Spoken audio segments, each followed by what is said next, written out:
जिसके घर पे मीटर की रीडिंग 600 से कम है उसको बिजली का बिल 0 आएगा। मेरा बिजली ਦਾ ਬਿੱਲ ਪਹਿਲਾਂ 1 ਸਾਲ ਪਹਿਲਾਂ ਆਵਾ ਤਾਂ ਤੇ ਹੁਣ ਵੀ 1 ਸਾਲ ਹੋ ਗਿਆ ਵੀ ਆਂਦਾ ਨਹੀਂ ਹੈਗਾ ਜਦ ਆਹ ਭਗਵੰਤ ਮਾਨ ਦੀ ਸਰਕਾਰ ਬਣੀ ਆ ਜੀ।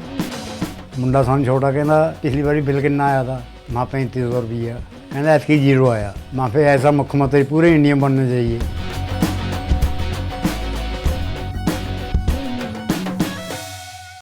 आज राष्ट्रपिता महात्मा गांधी का शहीदी दिवस है। पांवटा साहिब के अंतर्गत अंबोया में मौजूद महात्मा गांधी के मंदिर में हर साल शहीदी दिवस पर लगने वाले गांधी मेले का विधिवत शुभारंभ हो गया। इस शुभारंभ अवसर पर पांवटा साहिब के तहसीलदार ऋषभ शर्मा और पांवटा साहिब के डीएसपी मानवेंद्र ठाकुर पहुंचे। यहाँ उन्होंने राष्ट्रपिता महात्मा गांधी को पुष्पांजलि अर्पित की और बापू को याद किया। मौके पर मौजूद स्कूली बच्चों के साथ मिलकर सभी ने गांधी मंदिर में पूजा पाठ और भजन भी किया। इस अवसर पर तहसीलदार ऋषभ शर्मा ने कहा कि हम सबको राष्ट्रपिता महात्मा गांधी के बताए गए नक्शे कदमों पर चलना चाहिए। जैसा कि आपको विदित है कि 30 जनवरी को जो हमारे पूजनीय महात्मा गांधी जी उनकी पुण्यतिथि है, उसकी उपलक्ष्य में जो है ग्राम पंचायत अंबोया में पूरे हिमाचल में मैं बात करना चाहूँगा। तो एकमात्र जो मंदिर है महात्मा गांधी जी का वो अंबोया में स्थित है। उनकी याद में जो है यहाँ पर हर वर्ष जो है मेले का आयोजन किया जाता है। तो मैं समस्त ग्रामवासियों को और जो हमारे यहाँ के प्रधान हैं और सभी लोकल कमेटी को बहुत बहुत बधाई और शुभकामनाएं देना चाहता हूँ कि आप इस तरह से हर साल जो है यहाँ पर भव्य आयोजन करते हैं। और सभी से मेरा रिक्वेस्ट भी है कि जो हमारे पूजनीय परम महात्मा गांधी जी थे, उनके जो आदर्श हैं, सभी से आग्रह रहेगा कि आप उनके पद चिन्हों पर चलें।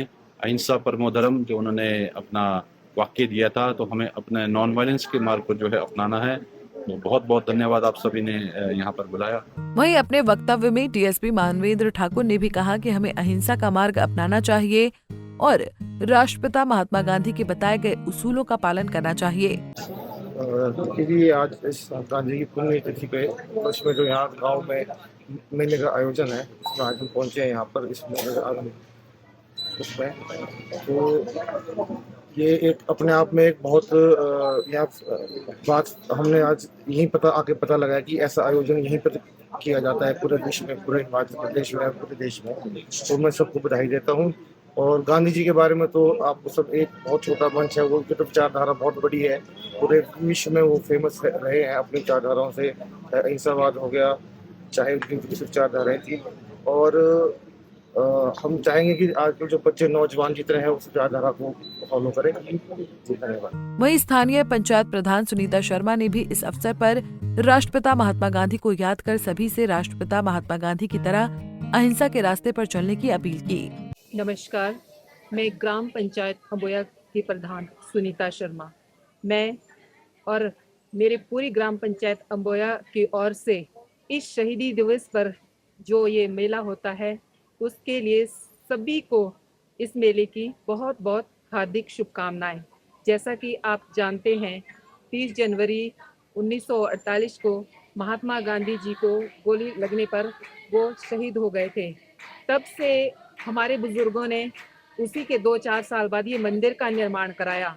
उन्हीं की आस्था में आज भी यहाँ पर उन्हें याद किया जाता है, भजन गाए जाते हैं, यहाँ पर किसी न किसी विशिष्ट अतिथि को बुलाया जाता है और मेले का उद्घाटन किया जाता है।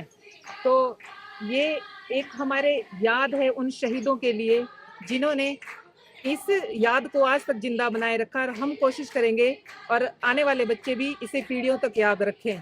और एक बार फिर से आपको मेले और इस शहीदी दिवस की बहुत बहुत बधाई, बहुत बहुत शुभकामनाएं। धन्यवाद। वहीं गांव की कई पीढ़ियों ने 7 दशकों तक न सिर्फ इस मंदिर को सुरक्षित रखा, बल्कि उस समय पत्थरों और छप्पर के बने मंदिर को पक्के भवन के मंदिर में भी निर्मित किया। मंदिर की देखरेख और रखरखाव में गांव के लोग अपना ही पैसा खर्च करते हैं। ऐसे में लोगों को थोड़ा मलाल सरकार से भी है कि आखिर सरकार उत्तर भारत के एकमात्र गांधी मंदिर की सुध कब लेगी। आज 30 जनवरी के दिन शहीदी दिवस के उपलक्ष्य में यहाँ मेले का शुभारंभ किया गया, जिसमें पांवटा साहब के तहसीलदार ऋषभ शर्मा जी और डीएसपी मानवेंद्र ठाकुर जी हमारे बीच पहुँचे थे। उन्होंने इसका शुभारंभ किया विधिवत रूप से। हर वर्ष की भांति इस वर्ष भी ये मेला बड़े हर्षोल्लास से मनाया जा रहा है पिछली वर्ष में थोड़ा दिक्कत आई क्योंकि जो सरकार की गाइडलाइन थी, हमें यहाँ की परमिशन नहीं मिली थी ग्राउंड में, लेकिन इस बार ये मेला यहीं पर हो रहा है। और आज जैसा कि हमारी परंपरा रहती है, हर वर्ष जो हमारे क्लब के बच्चे हैं वो सुबह उन्होंने 5 बजे प्रभात फेरी निकाली, उसके बाद यहाँ पर अभी मौन किया गया और उसके बाद इसका विधिवत रूप से शुभारंभ किया गया। तो बड़ी खुशी की बात है कि इस बार ये हमारे ग्राउंड में ही जो हमारा कैंपस है इसमें मेला लग रहा है और उम्मीद करते हैं हम आने वाले समय में अपने प्रशासन से और सरकार से कि जो हमें दिक्कत हर वर्ष ये रहती है यहाँ की परमिशन लेने की, उस पर विचार किया जाए, क्योंकि लोगों की आस्था यहाँ से जुड़ी हुई है। केवल एकमात्र मेला है पूरे, अगर हिंदुस्तान की बात करें, एकमात्र मेला यहाँ अम्बोया में ही होता है। तो इसके लिए कुछ प्रयास किए जाए कि जो हमें हर वर्ष क्या कहते हैं हाई कोर्ट जाना पड़ता है परमिशन लेने के, कि हमें यहीं से इसका परमिशन का कुछ समाधान निकाला जाए। बाकी सभी को मेले की बहुत बहुत शुभकामनाएं। ये तो बहुत पहले से जी, हमने तो अपने अंक को देखा है। अच्छा। है और देहरादून के पूर्णानंद पैनुली थे पत्रकार, वो आए थे यहाँ, धर्मदेव शास्त्री आया था, उन्होंने शुरू करवाया था। तब से अब तक चालू है और हम भी शरीक होते हैं। क्या करते हैं आप लोग? है जी, क्या करते हैं? ये प्रभात फेरी में जाते हैं बच्चे, प्रभात फेरी निकलती है और गांधी इसका महात्मा गांधी का कीर्तन होता है। बता दें कि 1948 में महात्मा गांधी जी के बलिदान के बाद 1949 में देश भर में उनके मंदिरों को बनाने की मुहिम चली थी। बताया जाता है कि इस दौरान देश भर में लगभग 75 मंदिर बने थे। इसमें से उत्तराखंड के देहरादून और कालसी सहित हिमाचल के पांवटा साहिब में भी गांधी जी के मंदिर बने थे, लेकिन कुछ ही वर्षों में ये मंदिर काल के गाल में समा गए। लेकिन इसमें से दक्षिण भारत में एक मंदिर कर्नाटक राज्य में है और दूसरा उत्तर भारत के हिमाचल के अम्बोया गांव में बचा है। अम्बोया गांधी मंदिर में हर वर्ष गांधी जयंती और उनके बलिदान दिवस पर कार्यक्रम होते हैं। इस बार भी ग्रामीणों ने पारंपरिक ढंग से मंदिर में पूजा अर्चना व भजन कीर्तन कर गांधी जी को याद किया। Bureau report, Punjab Kesari TV.